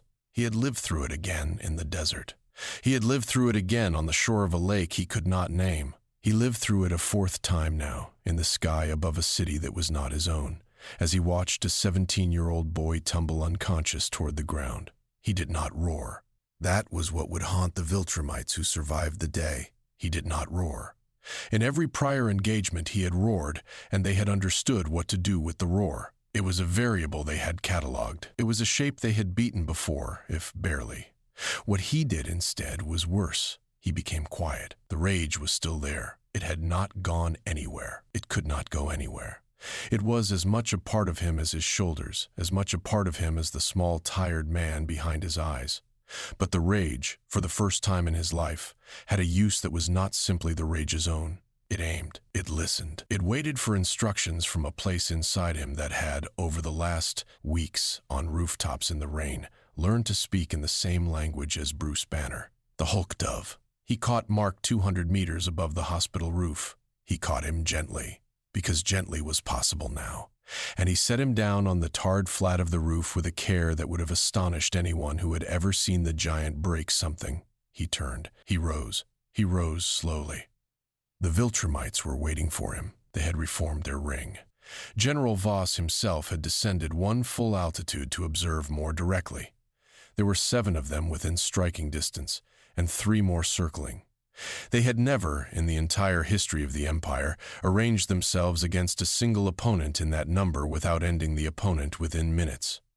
The Hulk closed the distance without hurry. He hit the first Viltrumite once, in the chest, with the flat of his palm rather than his fist. The Viltrumite did not fly backward. He simply stopped and looked for a long moment at the sky above him, and then, without further comment, ceased to be a threat and drifted downward. Whatever the Hulk had done was not visible from the outside. On the inside, something had been rearranged. The second he took by the shoulder and set aside, the way a man clears a chair from a doorway. The third came at him with everything he had. The Hulk allowed it. He allowed the strike to land. He allowed the second strike, and the third. And then, in the small silence after the fourth, he leaned forward, and he spoke, in a voice that did not need to be loud, to the Viltrumite in front of him. Enough. He said it in the Viltrumite's own language. He had not been taught it. He should not have known it. Bruce Banner, deep inside him, had spent enough afternoons on rooftops with Mark Grayson to have absorbed the shape of it. Bruce Banner, deep inside him, had a mind that had, at 17, won a state chess championship. Bruce Banner, deep inside him, had, quietly, been learning. The Viltrumite understood. He stopped. For the first time since General Voss had gestured, the Empire's true warriors, watching that stopped Viltrumite in the air, felt a thing that no report had prepared them for. They felt small. The battle that followed was not brief. Nothing in that day was brief. It moved through the upper atmosphere and into low orbit and back down, and by the time it was finished, the Hulk had put the Viltrumite commander closest to General Voss into a coma from which he would not wake for 6 years. General Voss himself withdrew, at last, without giving a signal that anyone else could see. He simply turned once in the sky and rose and was gone, and the rest of the warriors, obedient even in retreat, went with him. The Hulk descended. He descended slowly because his left arm still hung wrong and his ribs still ground when he breathed, and because the sky had, at some point during the fight, opened another handspan wider. He landed on the hospital roof beside Mark, who was breathing again, ragged but breathing, and he sat down on the tar beside him and did not speak for a long time. Below them, the city assessed its dead. Above them, the door hummed louder. Somewhere far away, Cecil Stedman set down a phone he had not remembered picking up, and he said to no one in particular, "We have won a day. We have not won the war." They gathered beneath the city 3 nights later, when the smoke had finally begun to thin and the sky, for the first time in over a week, had shown a star. It was not everyone. It could not be. The Guardians who could walk were there. The Guardians who could not had been placed on cots against the wall of the outer chamber and could listen through the open door. Cecil stood by the ring. Omni-Man, arms folded, stood a careful distance from him, as though even the space between them needed to be measured. Mark sat on a low step near the ring, one hand still bandaged, watching. The Hulk stood at the center. Cecil did not waste words. He had used most of the ones he owned in the days behind them. The door, he said, is dying. He pressed a control on the pedestal at his side, and above the ring a small holographic model bloomed into the air. It showed the tear that had brought the Hulk to their world, drawn now not as a wound but as a knot, tangled, quietly unraveling. Threads of energy ran through it. Some of the threads pulsed with a color the Hulk had come to associate with himself. "There are 3 futures," Cecil said. "I will describe them. Then I will step back and allow the man in the middle of this room to speak, because he has earned it." The Hulk did not move. "1," Cecil said. "We hold the door open. We use his field indefinitely to keep the gateway stable. Earth becomes the crossroads of the multiverse. We control who enters. We control who leaves. We become, in every practical sense, the gatekeepers of every reality this door touches. Our children will inherit an empire we did not intend to build. Their children will inherit a war we did not intend to start." He allowed the word empire to land. It did not go unnoticed. "2," he said. "We collapse the door, cleanly if such a thing exists. Every projection tells me the closing will be violent. The energy of the collapse will travel back along the seam. It may destabilize the reality on the other side. It will certainly," and here Cecil looked, briefly and steadily, at the Hulk, "trap our friend on this side of it. He will not go home, not through this door, not, likely, through any door his gamma signature has yet touched." The Hulk looked at the floor. 3, Cecil said. His voice, for the first time, thinned. "The door collapses on its own, uncontrolled. The energy of a natural collapse of this size will not be limited to the seam. It will bleed outward into both realities. In our worst models, we lose entire regions of space and time. In our best models, we merely lose several cities. There is no model in which we merely lose nothing." The chamber was silent. Mark spoke first. He did not stand. He did not need to. "I do not want you to go," he said. He was looking at the Hulk. His voice was quiet, unashamed. The voice of a boy who had learned in the last month that shame was a luxury he could not always afford. "I know I am not supposed to say that. I know it is not fair, but I do not want you to go." The Hulk did not answer at once. Cecil, more gently than he usually spoke, said, "I want the door destroyed. I will say that plainly. I do not trust myself with option 1. I have not, in my life, been given power without eventually finding a use for it that I would not have accepted at the beginning. I do not trust the next Cecil, whoever he is, with a gateway to everywhere." "I appreciate the honesty," the Hulk said. Omni-Man stirred only a little. He did not step forward. He spoke from where he was, in a voice that was as measured as his flying. "I will say what none of them will," he said. "If you close the door, the Empire will still come for you. They know what you are now. They know what your presence means. They will search for you across every world their scouts can reach. They will find you eventually. They will not forgive the day you cost them." "I know," the Hulk said. "I say it," Omni-Man said, "not to frighten you.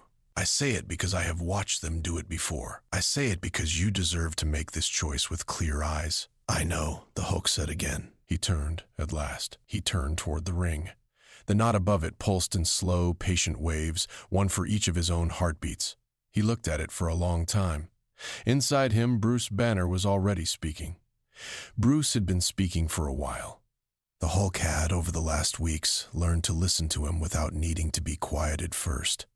They had come, on rooftops and in laboratories and in the small, quiet corners of long nights, to something that was not quite peace, but was no longer war. They spoke to one another now, in the way the two of them had begun to speak, in the silence behind the eyes. "There is no version of this," Bruce said, "in which we come out of it with everything." "I know," Hulk said. "They will make us leave, or they will make us stay. Either way, we lose something." "I know."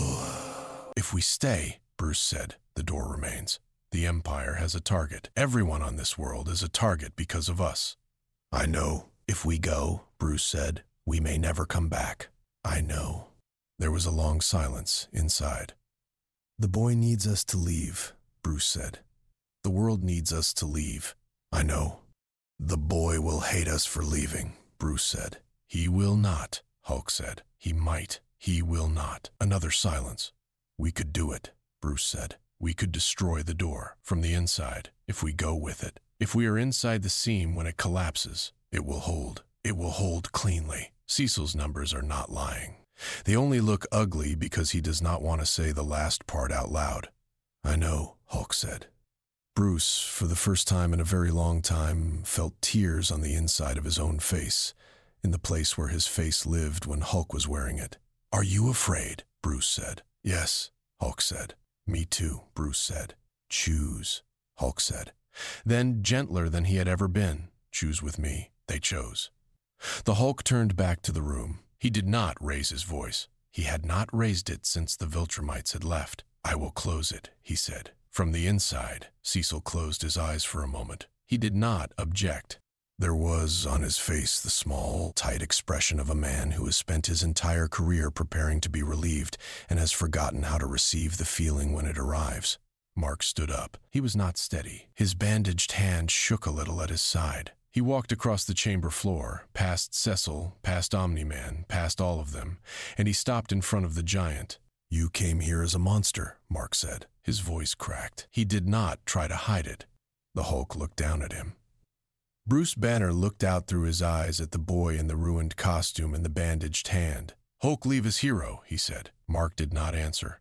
He wrapped both arms around as much of the giant as he could reach, which was not very much, and he held on. The Hulk placed one enormous hand, very lightly, on the back of the boy's head, and rested it there for the length of a breath.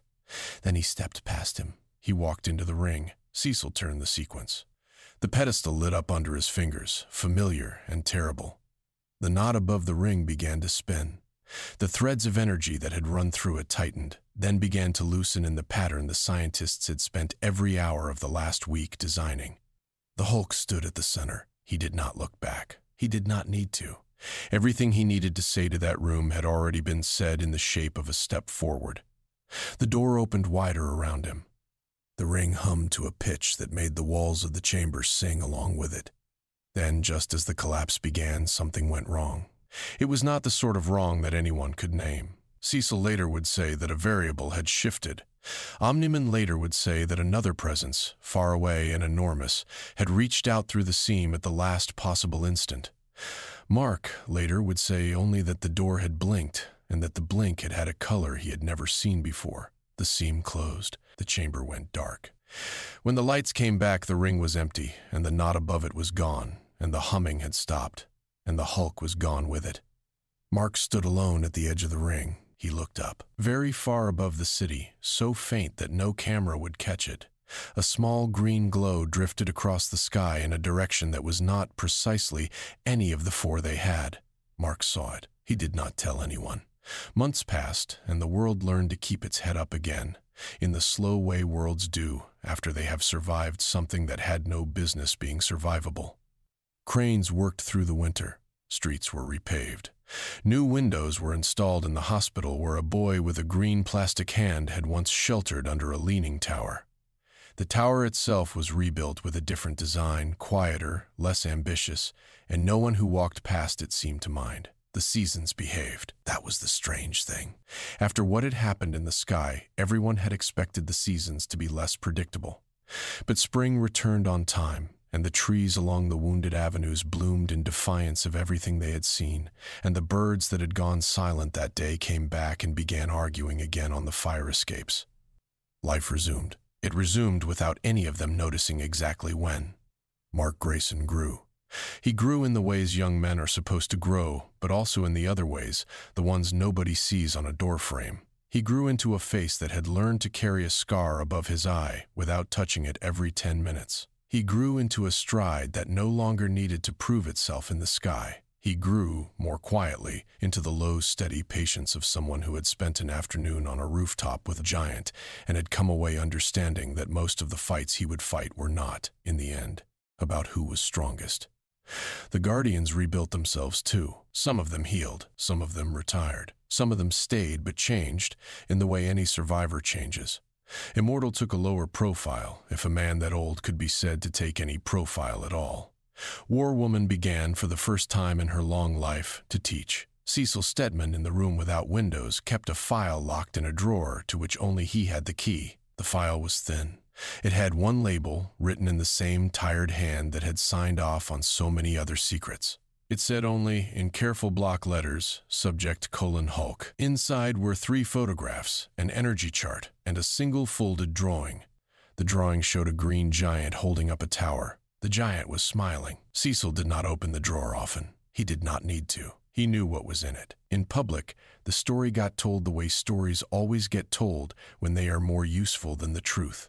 The green giant became a rumor first, then a memory, then a legend. He was the mysterious hero who had appeared during the worst hours of the invasion, who had stood between the world and the Empire, who had, in the last accounting, vanished the way stories in this world tended to vanish, into a light nobody could quite describe. Children began wearing green masks on the anniversary of the invasion.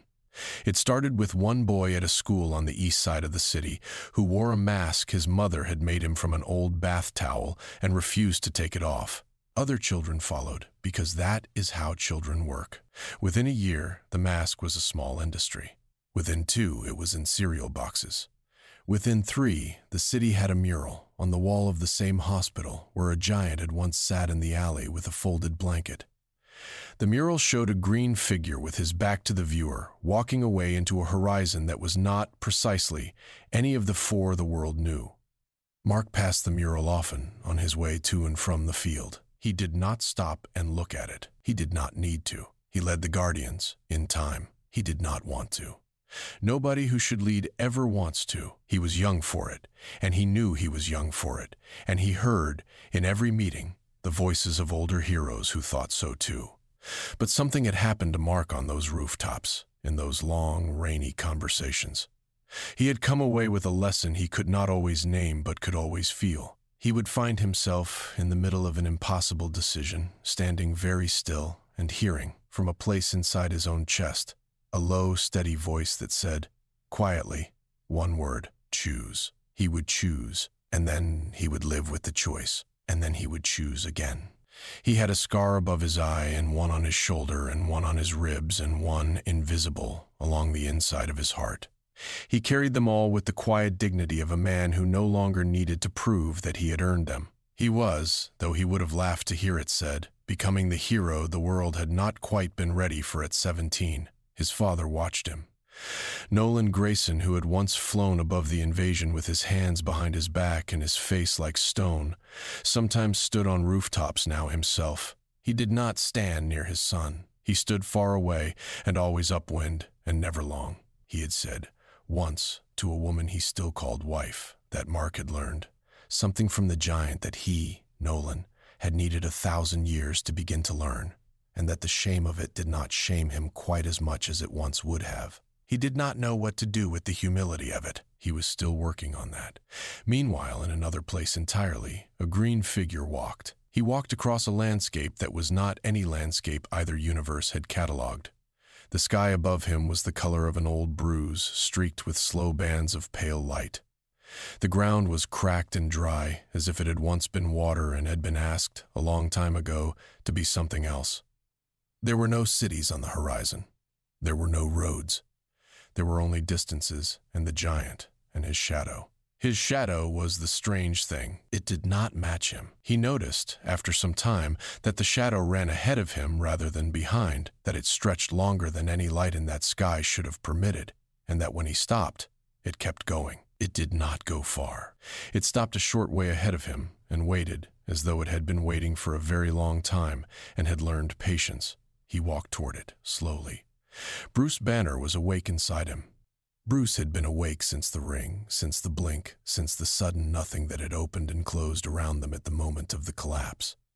Bruce did not know where they were. He did not know if the seam that had opened at the last instant had thrown them into a corner of the multiverse the scientists on Earth had not yet counted, or backward, or forward, or sideways into a place that did not use those words. He knew only that they were somewhere, and that somewhere was quiet, and that the quiet, for the first time in a very long life, did not feel like a threat.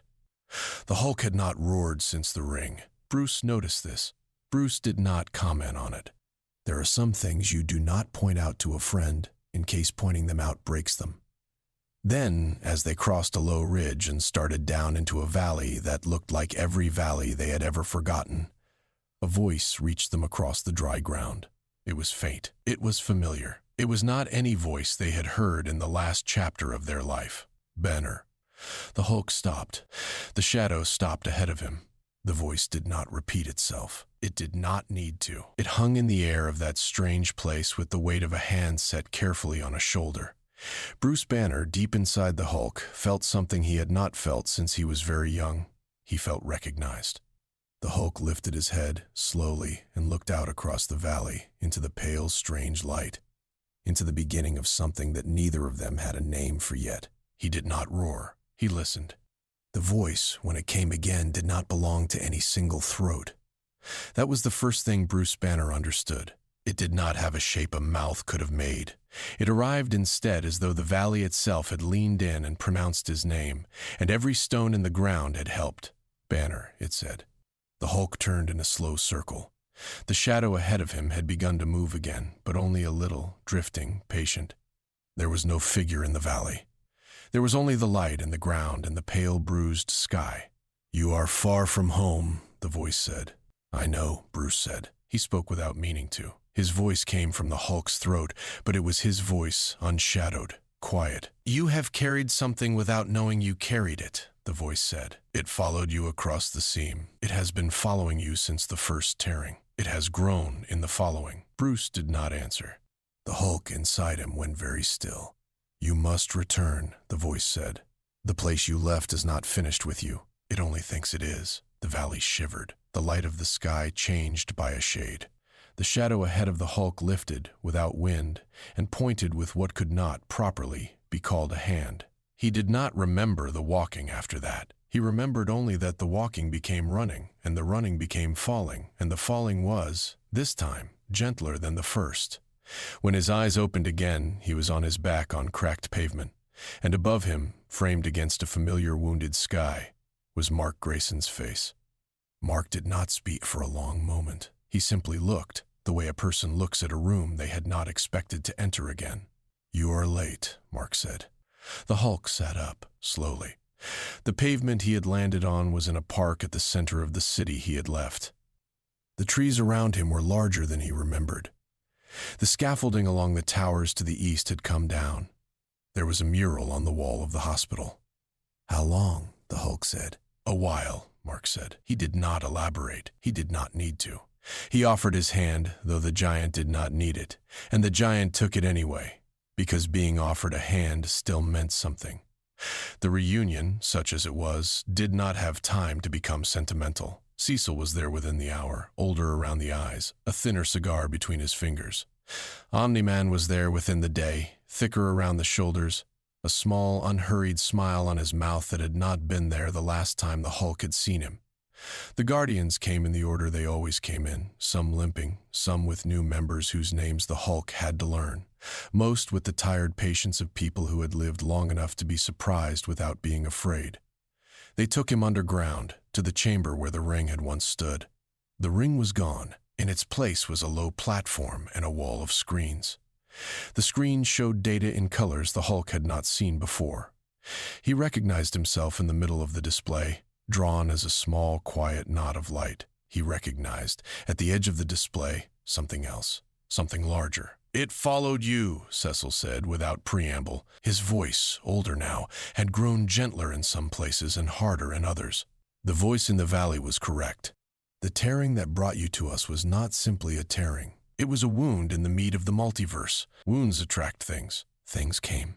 "What thing?" the Hulk said. Cecil did not answer at once. He gestured, and the display shifted. The larger shape at the edge of the graphics zoomed inward. It did not have a body. It had a hunger. It was drawn, in the software, as a slow, breathing absence, threaded with the pale color of the door and stitched with something older than any of the colors on the screen.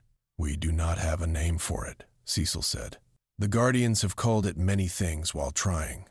My scientists have refused to name it at all because naming a thing gives it dignity, and this thing does not have any. What we know is this. It has been consuming realities, small ones first, corners, edges. It has grown. It found us, eventually, because you passed through this space, and it followed the trail of what you were. It arrived a week ago. It has been eating the outer moons of this solar system since then. Mark spoke quietly from where he stood at the edge of the platform. The Viltrumites tried to stop it. They failed. It killed 12 of them yesterday. General Voss himself made a broadcast this morning. He asked for an alliance. The Hulk looked at Mark. Mark shrugged, small and tired. We said yes, Mark said. It is that kind of weak. Omni-Man, from the other side of the chamber, spoke without turning. The Empire has never asked before. This will be remembered long after the rest of us, Cecil went on. He did not have the strength anymore, apparently, for anything but the plain telling. It is not a Viltrumite, he said. It is not an anomaly. It is not, so far as we can determine, from any single universe. It exists in the space between them, and it feeds on the seams. It found us because we are, thanks to you, the loudest seam in this neighborhood of the multiverse. It will finish this system in a week. It will finish us. Then it will follow whatever thread is next. The Hulk stood a while, looking at the shape on the screen. He was different, and everyone in the chamber could see it. He was quieter. He was, in a way that was hard to describe, larger, though his body had not changed in size. The rage inside him had not gone away. Rage does not go away. It had simply grown in the years he had walked in the strange place, into something that had learned to hold its breath. Bruce Banner inside him was not hiding anymore. Bruce had come back with him. That was the thing none of them yet knew. When the seam had blinked in the last instant of the ring's collapse, it had not simply thrown him elsewhere. It had, somehow, thrown them together. The line between the man and the monster, the thin, bright line Bruce had spent his life redrawing, had, in that strange valley, dissolved. What had come back was not the Hulk with Bruce inside him. It was not Bruce wearing the Hulk.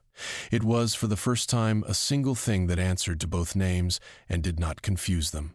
We will help, the Hulk said. Cecil closed his eyes for a moment. Mark, on the platform beside him, allowed himself the smallest of smiles. Omni-Man in his corner said, We already knew you would. It is good to hear it aloud. They planned for 2 days. 2 days was all they had.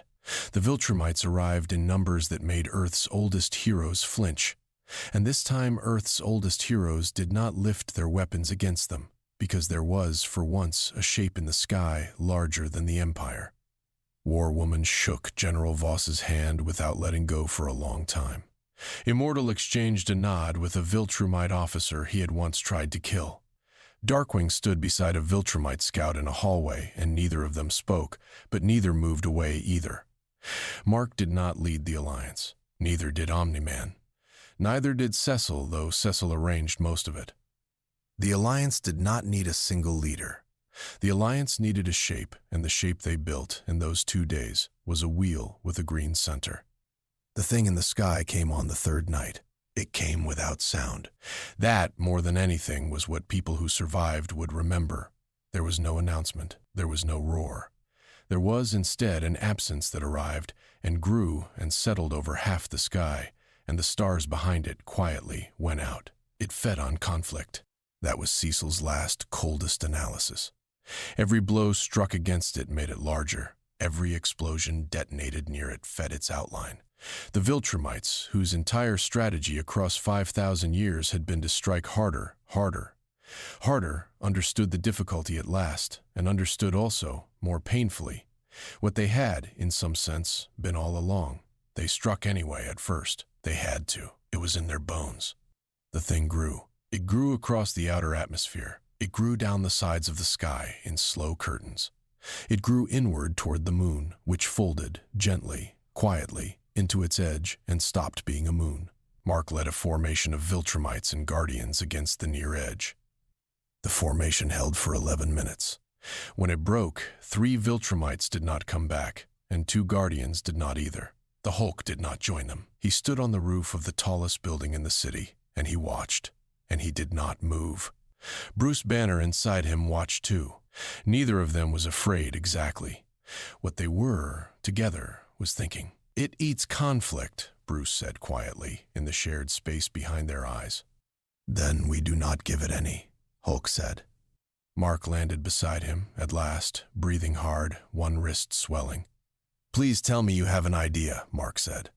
The Hulk did not look away from the sky. He watched the slow, patient absence unroll another handspan across the horizon. He watched the stars go out behind it. He watched the sky he had come to, all those months and years ago, prepare, finally, to be eaten. I have an idea, he said. I do not think either of us is going to like it. He turned to Mark. Mark looked up. The Hulk, for the first time in months, smiled. The plan the Hulk gave them was not a plan in any shape a general would have recognized. It was 3 sentences long. It required the Alliance to do something that violated every instinct of every species involved. It required them to stop fighting. They argued briefly, because that is what alliances do. Then they did what he had asked, because they had run out of things to try that involved doing what they were used to doing. The Viltrumites lowered their weapons first, which nobody had expected. General Voss himself, hanging above the harbor beside Omni-Man, folded his hands behind his back in the same posture he had used on the day of the invasion, and did not move. The Guardians followed. Mark landed on the tallest roof and stood beside the Hulk with his hands empty at his sides. And after a long moment, the other heroes followed him, on rooftops across the city, some kneeling, some standing, all quiet. The city below was already quiet. Cecil had ordered the evacuations 2 nights before. Only a small population remained, those who had refused to leave, those who could not, those who had chosen to see the end of the sky with their own eyes rather than through a screen. The thing above them did not stop growing. It could not. Growth was what it was, but its growth slowed. The patient absence, deprived of the small friction it had been feeding on, began to move differently. It rolled forward, and it faltered. It advanced, and it slowed. The stars behind it, 1 or 2 of them, flickered back on. Then the Hulk did the thing none of them had understood when he had told them. He opened his mind. He did not know, when he did it, exactly what he was opening. Bruce Banner did not know either. They knew only that the shape they had become, in the strange valley and in the long walk home, was one that could be opened, and that opening it was a choice, and that they had, together, decided that the choice was theirs to make. The thing above the sky, sensing the opening, sensing a doorway it had not expected, paused, and then, patient as it had always been, reached in. Inside the Hulk, in the space behind the shared eyes, Bruce Banner and the Hulk stood together on a small, quiet plain. There were no cameras there. There was no army. There was only the 2 of them and the thing. The thing came into that place expecting to eat. It did not eat. It found, instead, a museum. The plain around Bruce and the Hulk was not empty. It was crowded with objects. Every object was a memory. There was a small metal table from a laboratory the Hulk had been strapped to in a desert. There was a lit window from a house Bruce had once fled through. There was a school hallway. There was the shape of a woman's hand, resting for a long moment on a shoulder. There was a small chalkboard covered in equations. There was the sound, held in the air like a note, of a boy on a rooftop saying the word hero. The thing stopped. It reached for one of the objects. It touched the small metal table. Something happened to it that it did not understand. It reached for the lit window. Something happened to it that it liked even less. It reached for the boy's word hanging in the air, and the word did not move for it. Because words that have been earned do not move for hunger. The thing had eaten many realities. It had eaten many pains. It had eaten many angers, many prides, many fears. It had eaten some so old that no living being remembered them. But it had never eaten a thing that had been chosen. It did not know what to do with something that had been chosen. Bruce Banner stepped forward on the plain. He looked small there, small and tired and human. He looked, for a moment, like the graduate student he had been in another world, with ink on his sleeve. He walked past the small metal table. He walked past the lit window. He walked to the front of the plane, where the thing had come in, and he stopped. "You have been eating everything you could find," Bruce said. His voice, on that plane, was very quiet, and it carried. "You have been eating pain. You have been eating anger. You have been eating the leftovers of universes that did not know they were feeding you. I do not blame you for it. Hunger is not evil. Hunger is only hunger. But you have made a mistake at the end. You came into a place that has been chosen. "You do not know how to eat that." The Hulk stepped up beside him. The plane widened to make room. The Hulk did not speak. He put one enormous hand, very lightly, on Bruce Banner's shoulder. Bruce did not flinch. He had, once, spent his life flinching from that hand. He did not flinch now. The thing reached, one last time, into the shared space behind their eyes. It reached, this time, for the deepest thing it could find. It reached for the pain that had made them. It reached for the desert and the machines and the small, cold rooms. It reached for the abandonment and the fear. It reached for the anger, which was the largest thing on the plane, the storm that had, all Bruce's life, been the fuel of the monster and the fear of the man. It found, when it reached, that the storm had a shape it could not eat. The storm had become a house. The anger had walls now. It had a door. It had a small window that let in a certain amount of light, and no more. It had, on the inside, a table and 2 chairs, and at the 2 chairs sat a man and a monster who no longer needed to argue over which of them was going to sit down first. The thing did not know what to do with a house. Bruce Banner, on the plane, spoke gently. "You have made a mistake," he said again. "Please leave." The thing did not leave. It could not. It only fed, but it slowed. It slowed enormously. It stood at the door of the small house in the middle of the plane, and it fed uselessly on a door that had been built to be closed. And its hunger, which had been infinite, began, for the first time in its long career, to be measurable. The Hulk, beside Bruce, closed his enormous hand around the edge of the plane, at the point where the thing had entered. He pulled the thing all the way in. The plane contracted. The house held. The thing was inside now, and the outside was closed to it. It had spent its existence eating the doorways of other places. It had never, until this moment, been on the wrong side of a door that had been chosen shut. Outside, in the sky above the city, the patient absence stopped. It stopped for the first time in any of its existences. Then it began to shrink. The stars behind it came back on, one by one, in the order they had gone out. The moon did not come back, because the moon had already been eaten, and some things, even in the best of endings, do not come back. But the sky came back. The sky came back everywhere.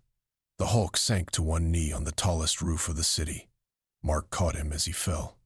Below them, in the streets, a small crowd of the stubborn who had refused evacuation lifted their faces to the returning sky and did not, for once, run. Somewhere, a child with a green plastic hand and a backpack that had long since been outgrown looked up from a park bench and began, quietly, to cry, which is what children sometimes do when a thing has been survived. Inside the Hulk, in the shared space behind the shared eyes, the small house on the plane sealed itself gently. The plane folded around it.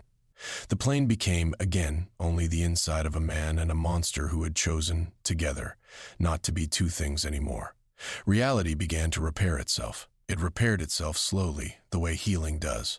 The seam that had, in the last collapse, blinked open a handspan wider, closed again. It did not blink this time. It sealed.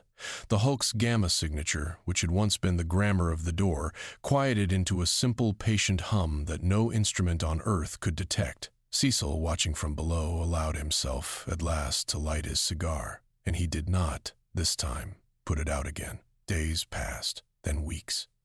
The Viltrumite fleet withdrew. General Voss, in his last broadcast, admitted an alliance had happened, and did not admit, though he did not deny, that it had changed him. He returned to his own sky with his fleet reduced and his understanding, in some very small and very slow way, altered. The Empire would not become overnight a friend to Earth. Empires do not turn overnight. But something had bent, and Voss and bends of that kind, given time, sometimes become breaks. Mark led the Guardians for another season, and then another. He grew, still, in the ways young men were supposed to grow, and in the other ways as well. He became the leader the world had known, all along he could become, and he was not, in the end, entirely surprised to become him. Omni-Man remained on Earth. He remained quietly. He stood on rooftops from time to time, alone, and did not fly nearly as often as he once had. He was, some observed, teaching himself something he had never been taught. What it was, he did not say. Cecil kept a file with the drawing. He kept it in the drawer only he could open. He never showed the drawing to anyone. But he took it out sometimes, at the end of long weeks, and looked at it, and put it back. The Hulk and Bruce, together now in the single thing they had become, walked out of the city one morning without saying goodbye to anyone. Mark saw them go from the roof of the school building where they had once sat in the rain. He did not stop them. He raised one hand, small, and lowered it. The Hulk raised one hand back. Later, Mark asked him, in his mind, in the way he had learned to ask questions of people who were far away, whether he regretted coming to their universe. The Hulk answered, from wherever he was, in the way the Hulk had learned to answer. He said, no. He said, home is not always the universe where you were born. Home is sometimes the people who are willing to see the person underneath the monster. The Hulk walked into the wilderness. The wilderness was not afraid of him. The wilderness had never been afraid of him. It was only the cities that had ever been afraid, and even the cities were, now, on their way to forgetting the reason. He walked into a valley he had not yet seen, and the trees around him did not move away, and the birds in the trees did not stop singing. He climbed a small ridge, and he stood at the top of it, and he looked out across a land that was not his home, and was, in every way that had come, at last, to matter, his home. Somewhere far away on the wind he heard a small sound that might have been a scream, or might have been a laugh, or might have been the beginning of a story he had not yet been asked to be part of. He tilted his head. He listened. He smiled. He did not smile because he was angry. He did not smile because he was proud. He smiled because somewhere out there, someone needed help, and he was ready.